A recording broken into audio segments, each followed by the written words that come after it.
Brought to you by Haier, itel and Sensorant K. Jugar es divertido. Sonido inmersivo. Conectados. अब बढ़ते हैं supreme court से आई खबर की ओर। आप तक संभवतः ये खबर पहुंच गई होगी कि सुप्रीम कोर्ट की संविधान पीठ ने नागरिकता कानून की धारा 6A को संविधान सम्मत मान लिया है। यानी 25 मार्च 1971 से पहले असम में आए सारे प्रवासियों के लिए भारतीय नागरिकता का रास्ता साफ हो गया है। इस एक लाइन का वजन समझने के लिए आपको संदर्भ समझना होगा। आप में से ज़्यादातर लोगों ने शायद गौर न किया हो कि कौन सी चीज़ आपको भारत का नागरिक बनाती है। सामान्य समझ यही है कि जब यहाँ पैदा हुए तो यहीं के नागरिक भी हो गए। लेकिन कोई आपसे पूछ ले कि आप वो दस्तावेज दिखाइए जो आपको भारतीय नागरिक साबित करता हो, तो तुरंत आप अपना पासपोर्ट खोजने लग सकते हैं। फ़र्ज़ कीजिए आपके पास पासपोर्ट भी नहीं हुआ तो तब आप गूगल करेंगे कि भारत में नागरिकता किस कानून से मिलती है। जवाब है नागरिकता कानून 1955। थोड़ा और पीछे जाएंगे तो आपको भारतीय संविधान के अनुच्छेद 6 से 11 मिलेंगे, जिनका संबंध नागरिकता से ही है। अंग्रेज़ भारत के 3 हिस्से करके गए थे। आज़ादी के बाद इन तीनों के बीच महाप्रवास देखने को मिला। कई मुसलमान पाकिस्तान की ओर गए और बड़ी संख्या में गैर मुस्लिम भारत आए। गैर मुस्लिमों में सबसे बड़ी संख्या हिंदुओं और सिखों की थी। शुरू के कुछ महीनों में देखने को मिला कि जो लोग आए थे उनमें से कुछ लौट गए। इसी तरह कई लोग पाकिस्तान गए थे, लेकिन वे भी जल्द लौट करके आ गए। संविधान के अनुच्छेद 6 और 7 को मिलाकर के पढ़ने पर हम पाते हैं कि पश्चिमी और पूर्वी पाकिस्तान से जो लोग 26 जनवरी 1950 तक भारत आ गए थे, उन्हें भारत का नागरिक मान लिया गया। ये हो गई कट ऑफ डेट, जिसका जिक्र आज के फैसले में CJI DY चंद्रचूड़ ने भी किया।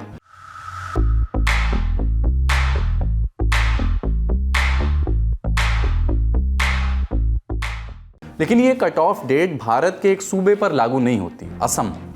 यहाँ पूर्वी पाकिस्तान से आए लोगों के लिए कट ऑफ डेट है 25 मार्च 1971। ये अलग कट ऑफ डेट आती है नागरिकता कानून 1955 की धारा 6A से। असम के लिए अलग कट ऑफ डेट क्यों है? यही मूल सवाल था जिस पर आज कोर्ट में बातचीत हुई, बहस हुई और फिर फैसला हुआ। आप जानते ही हैं कि 1970 और 80 के दशक में असम में बांग्ला प्रवासियों का मुद्दा खूब तूल पकड़ा हुआ था। ये सब पहले पूर्वी पाकिस्तान और फिर बांग्लादेश से असम पहुंचे थे। जब संसाधनों और नौकरियों पर दबाव पड़ने लगा तब स्थानीय लोगों ने विरोध किया और 1979 के मध्य में असम आंदोलन शुरू हुआ, जिसकी अगुवाई ऑल असम स्टूडेंट्स यूनियन आसू ने 6 सालों तक असम में की और उसकी वजह से वहाँ अस्थिरता भी रही। बड़े पैमाने पर हिंसा हुई और लगभग 900 लोग मारे गए। फिर राजीव गांधी सरकार ने असम समझौते पर, असम एकॉर्ड पर दस्तखत किए। पूर्वी पाकिस्तान में लगातार अल्पसंख्यकों को निशाना बनाया गया था। इसके चलते बांग्लादेश मुक्ति संग्राम के दौरान लाखों शरणार्थी असम और दूसरे सूबों में पहुंचे थे। हर किसी को वापस भेजना संभव नहीं था, तो असम समझौते ने बीच का रास्ता निकाला। कहा गया कि 1 जनवरी 1966 से पहले असम पहुंचे लोगों को भारतीय नागरिक मान लिया जाएगा। 1 जनवरी 1966 से 25 मार्च 1971 के बीच असम आए लोग भारतीय नागरिकता के लिए पंजीयन करा सकेंगे, लेकिन उन्हें पहले 10 साल वोटिंग का राइट नहीं मिलेगा, वोटिंग अधिकार नहीं मिलेगा। इन्हीं बदलावों को लागू करने के लिए 1985 में, यानी असम समझौते के साल में ही, नागरिकता संशोधन कानून 1985 पास किया गया। यहाँ से 1955 वाले कानून में धारा 6A जुड़ गई। जैसा हमने पहले बताया था कि इसी धारा 6A को लेकर के सारी लड़ाई थी।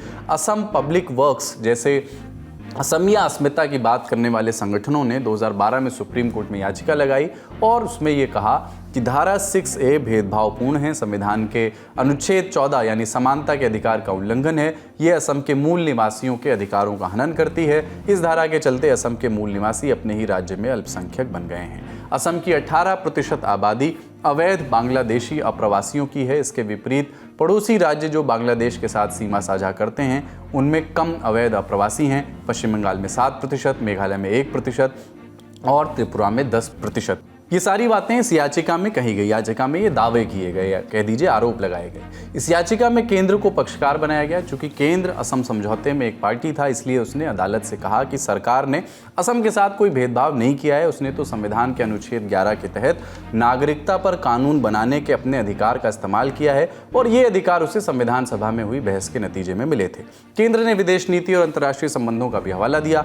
यहाँ केंद्र बांग्लादेश के जन्म और उसमें भारत की भूमिका को लेकर के तर्क अपना रख रहा था।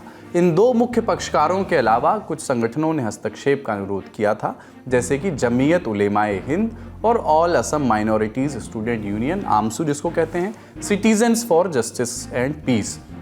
इनका तर्क था कि असम की जनसांख्यिकी सिर्फ 20वीं सदी में बदली हो, ऐसा नहीं है। ये क्रम सन 1800 से चल रहा है। जब नागरिकता कानून की धारा 6A नहीं थी तब भी असम में एक से ज़्यादा संस्कृतियां थी। उन्होंने ये भी कहा कि याचिकाकर्ता संविधान के अनुच्छेद 29 में मिले जिस संस्कृति के संरक्षण की बात कर रहे हैं वो किसी एक संस्कृति को विशिष्ट या प्रधान नहीं मानता है।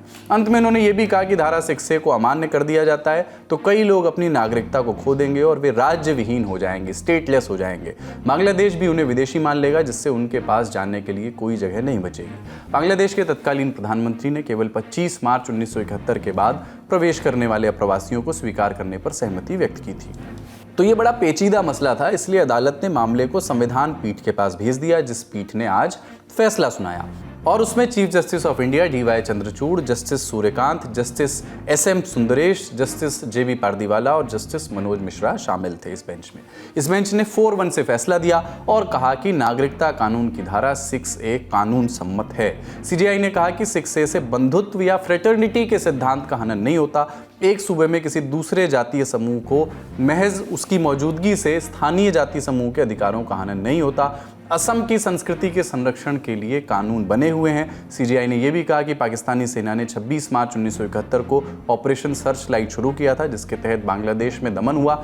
ऐसे में 25 मार्च 1971 की कट ऑफ की जो डेट है उसको आधार मिल जाता है। इससे पहले के प्रवासियों को बंटवारे से प्रभावित प्रवासी माना जा सकता है। अदालत ने यह भी कहा कि कट ऑफ डेट के बाद भी अवैध प्रवासियों का आना जारी है, अतः अवैध प्रवासियों की पहचान के लिए बनाए गए प्रावधानों पर ठोस अमल की आवश्यकता है। अदालत के फैसले में और कौन सी खास बातें थी, विशेषज्ञों से सुनिए। इस पूरे मामले की सुनवाई के दौरान जो बड़ी बातें थी उसमें यह था कि जो याचिकाकर्ताओं ने कहा कि इस 6A से असर पड़ रहा है असम के लोगों पर, उनके बुनियादी अधिकारों पर और उनके संवैधानिक अधिकारों पर। इस पर केंद्र सरकार की दलीलों को तरजीह देते हुए संविधान पीठ ने माना है कि इससे किसी भी नागरिक के बुनियादी अधिकार पर या उसके संवैधानिक अधिकार पर किसी तरह का कोई नेगेटिव असर नहीं पड़ रहा है। ये बहुत बड़ी बात है। और साथ ही ये भी कहा है कि इस मामले में सीमा की तारबंदी और 6A को लेकर जो भी चीजें चल रही हैं, जो केंद्र सरकार और असम सरकार कदम उठा रही है, इस पर अगर किसी को कोई शिकायत हो तो वो चीफ जस्टिस इस मामले की निगरानी रखेंगे। यानी ये दो बड़ी बात है। SLS और पैराबेन गॉन तो उसका करंट ऑन। What then? इसके पोटेशियम आयंस करें टूट का करंट गॉन, लाइफ का करंट ऑन। इस फैसले को असम में चली NRC कवायद से जोड़ करके भी देखा जा रहा है, लेकिन बात उतनी सीधी नहीं है। असम में NRC का मकसद 1971 के बाद आए अवैध प्रवासियों की पहचान था। फैसला 1971 तक आए लोगों को नागरिकता देने के संबंध में है। फिर असम की हिमंता बिस्वा शर्मा की सरकार ने अब तक 2019 में प्रकाशित NRC को स्वीकार नहीं किया है। इतना जरूर है कि हिमंता, जो अब झारखंड में भाजपा के चुनाव के सह प्रभारी हैं, जब झारखंड जाते हैं तो वहां NRC की बात करते रहते हैं, उसका जिक्र करते रहते हैं। इस खबर में फिलहाल इतना ही।